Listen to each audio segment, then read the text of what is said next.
It started out like any ordinary Tuesday, the kind of day where the sky was gray, traffic was slow, and most people were just waiting to get through it. But for Malik, it was just another shift. He zipped up his windbreaker, grabbed his phone, and signed into the delivery app.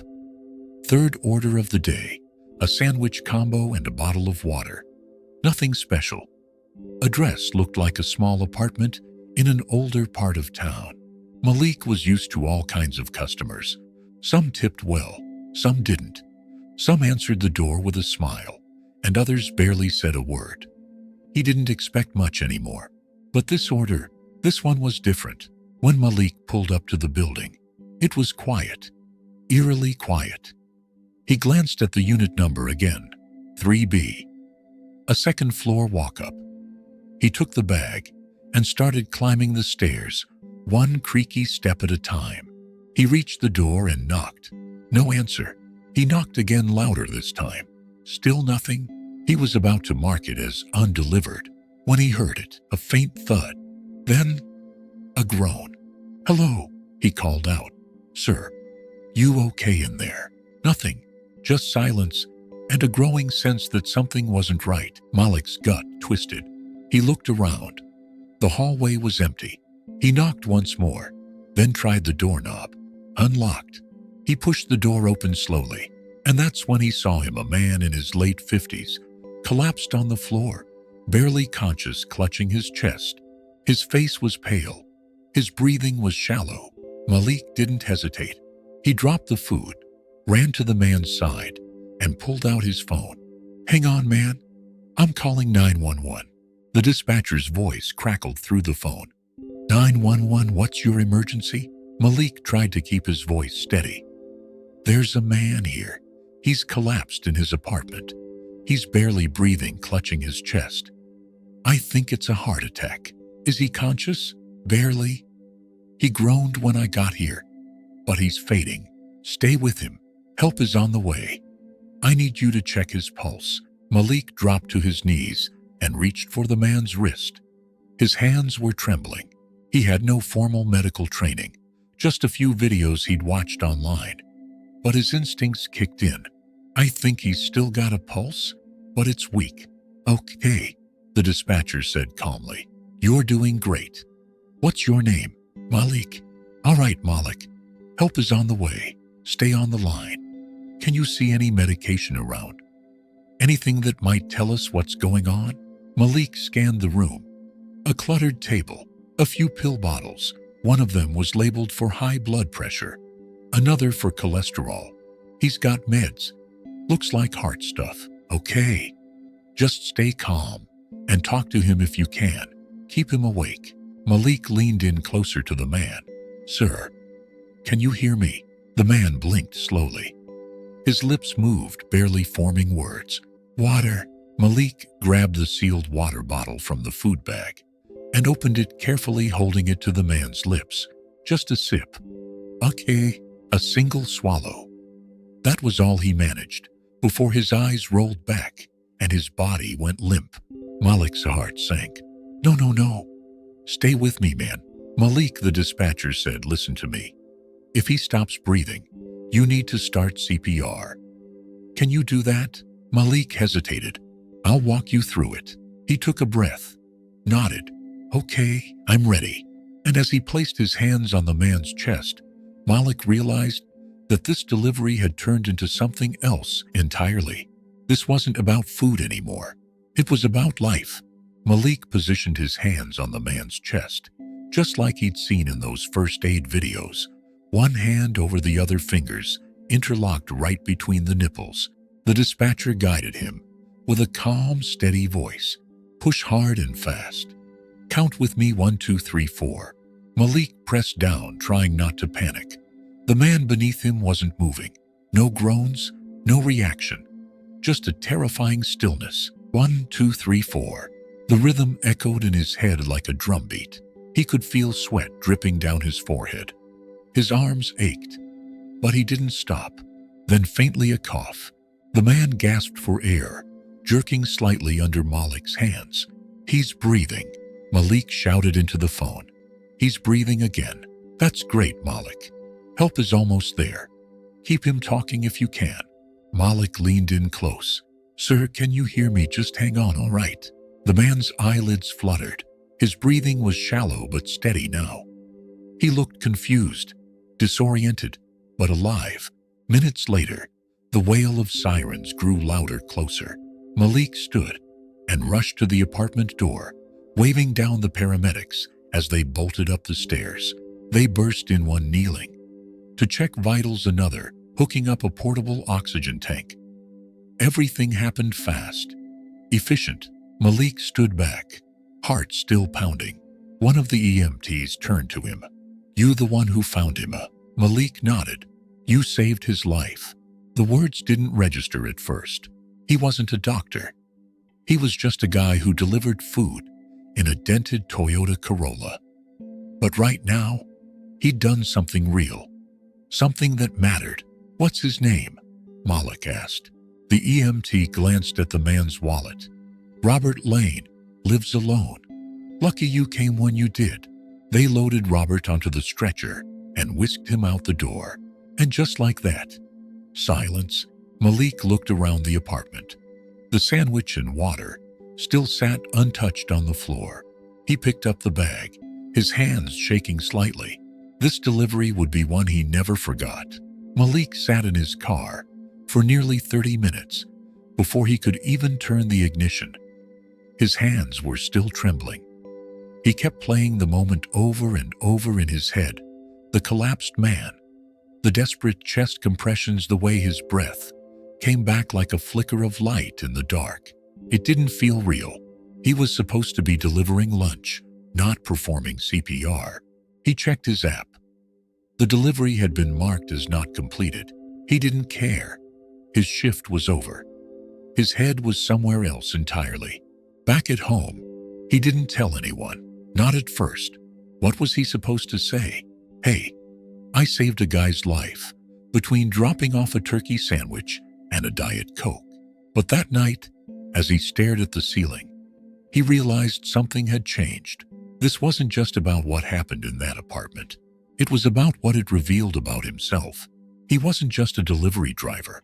He was someone who kept calm under pressure. Someone who showed up even when it was scary.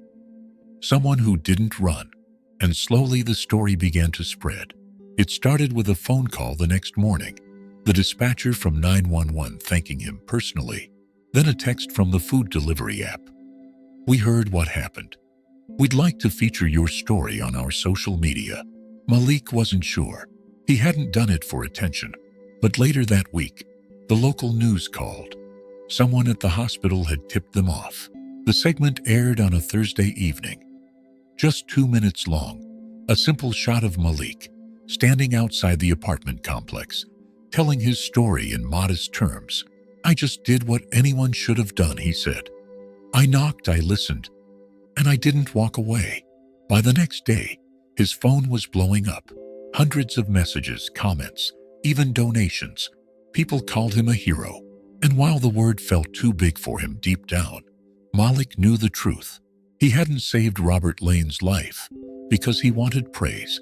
He'd done it because it was the right thing to do. Because when no one else was there, he was. The next few days felt like a whirlwind.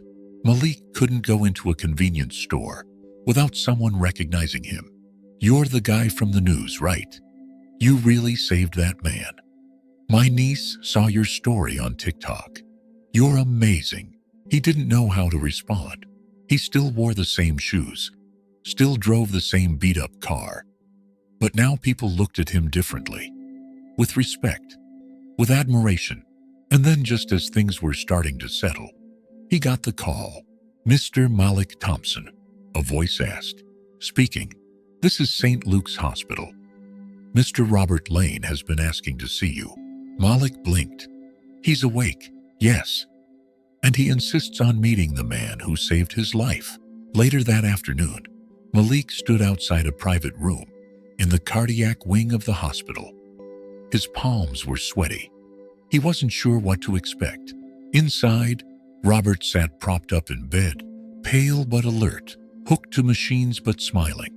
Malik, he said, his voice gravelly. "Come on in." Malik stepped inside quietly.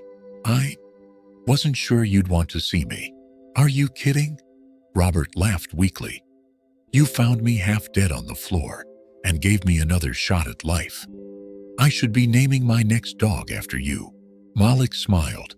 "I'm just glad you're okay." Robert reached for his hand, gripping it tightly. "You didn't just save me. You reminded me that there's still good people in this world. I don't have any family left. But that day, someone still showed up. They talked for nearly an hour. About life, about food, about second chances." Before Malik left, Robert looked at him seriously. "Promise me something." "Sure. When you figure out what you're meant to do in this life, don't wait. Don't doubt yourself. Just go for it. You've got something special, kid." Malik nodded, but the words echoed in his mind long after he walked out of that room. Because deep down, he'd always felt like he was meant for more than just delivering food. And maybe, just maybe, this was the sign he'd been waiting for. Malik sat on the bus home, staring out the window, Robert's words still ringing in his ears.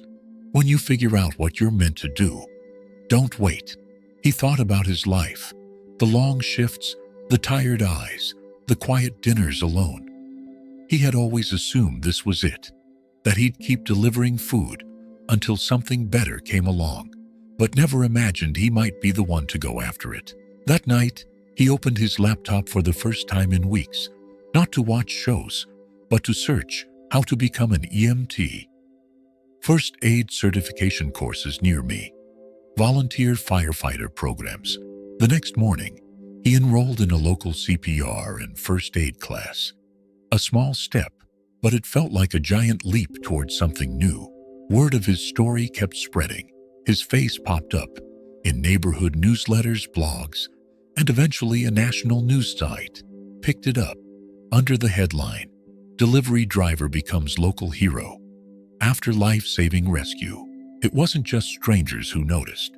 The delivery company reached out again this time. With a surprise, they wanted to offer him a scholarship, enough to cover emergency medical training and part-time hours so he could focus on school. "Think of it as an investment," the rep said. "You reminded everyone why we need more people like you in the world." Malik couldn't believe it. He accepted with humility, with gratitude, and with a quiet promise to do something with it. Weeks passed. Classes started. He found himself surrounded by people in uniforms eager to learn. Some were younger, some older, but all of them were trying to be something bigger. Malik felt like he finally belonged. One day, during a training session, his instructor asked the group, "Why are you here? Why do you want to be first responders?" Most gave short, standard answers. "I want to help people. It pays well. My dad was a firefighter." When it came to Malik's turn, he paused, then said simply, "Because one day I knocked on a door, and behind it was someone dying, and I couldn't walk away." The room went quiet, but it wasn't silence like the day Robert collapsed. It was the kind of silence that follows respect. Malik's hands no longer trembled. When he practiced CPR, each compression he gave on the training dummy was precise, confident. He was no longer guessing, he was learning, growing. Every night, he'd come home tired but fulfilled. For the first time in his life, Malik felt like he had a direction. And then one morning he got another message. It was from Robert Lane. "Discharged yesterday. Would love to see you. Also, bring an appetite." Malik laughed. He hadn't realized how much he missed the old man's dry humor. That afternoon, he rode the bus to Robert's apartment, the same place where everything had started. But this time, the door didn't creak ominously. It opened wide to warm lighting, a tray of sandwiches, and a small stack of thank you cards sitting by the coffee table. Robert looked stronger, still pale but smiling wider than ever. "You're a guest of honor today," he said. "Guest of honor?" Malik asked. "For what?" Robert gestured behind him. A small group of neighbors, seniors, a few single parents, even the building's super gathered in the living room, holding paper cups and plates. "You didn't just save me," Robert said. "You inspired us. People forget about this place. But since your story went public, folks around here started talking again. Connecting." He pointed to the window, where two teenagers were helping an older man sweep the front steps. "You changed something, Malik. Not just in me, in this whole block." Malik looked around, overwhelmed. He never wanted fame, never expected recognition. But here he was, being thanked not just for a single act, but for the ripple effect it had created. He stayed for hours, talking, laughing, even giving a short, shaky speech about community and courage. And as the sun dipped below the rooftops, Malik stepped outside, his heart full. He realized something that took his breath away.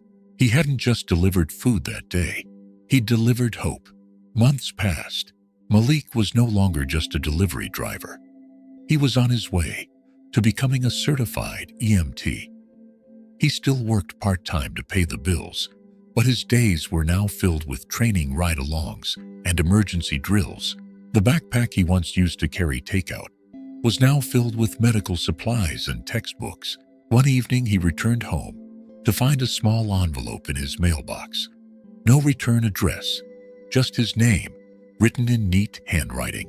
Inside was a folded letter. "Dear Malik, I don't have fancy words or big gestures. I just have one truth. You gave me my life back. I wake up every day now with purpose, knowing I got another chance, and I owe that to you. Thank you for not walking away." Robert.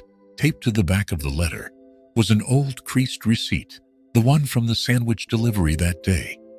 The same order: turkey sandwich, water, no pickles. Malik smiled. That tiny crumpled receipt felt like a trophy. It wasn't made of gold or marble, but it reminded him of who he was and who he had become. A quiet knock at the door interrupted his thoughts. He opened it to find his EMT instructor standing there grinning. "Congratulations," she said. "You passed." No words, just a stunned nod, then a deep, relieved breath. He had done it.